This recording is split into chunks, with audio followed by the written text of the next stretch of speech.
The fight for the blood oxygen feature. Someone I know was just asking me about that this week, Griffin. They're like, hey, does that feature still work in the new Apple Watch Ultra? And I was like, I don't think so, bro. You might want to get the version 1 for that reason. Yeah, so fight over blood oxygen feature cuts into Apple Watch sales. Apparently, your friend isn't alone there. Apple Watch shipments dropped almost 20% year over year in the first quarter of 2024. Market analysts blame some of the decline on Apple being temporarily forced to halt sales, and of course, removing the blood oxygen sensor. And in case you forgot, Apple is involved in a long running patent dispute with Masimo Corporation and its sibling company that I haven't heard of before. Circusor Laboratories? Yeah, me I either. remember how that's pronounced. The two medical device makers have convinced court after court that the way the pulse oximeter inside the Apple Watch works infringes on their technology. Apple had to stop selling Apple Watch Series 9 and Ultra 2 in the United States late last year.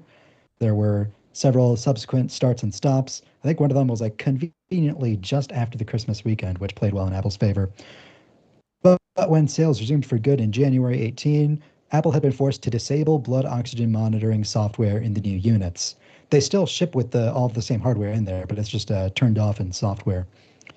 And in the first quarter of this year, Apple Watch shipments declined 19.1% compared to the same period last year, according to Analyst at IDC.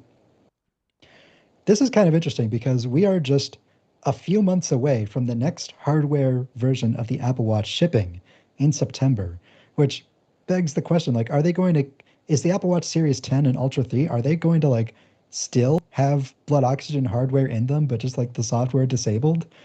Surely Apple is going to, how are they going to advertise a watch that says, oh yeah, this one explicitly has less features in it? You know? Well, Tesla does it. It, They just ship the hardware and they're like, hey, eventually we're going to turn this on. They've been doing that for like 12 years. At least Apple didn't make you pay extra for the blood oxygen software. yeah, they didn't Yeah, charge $15,000 for the hardware.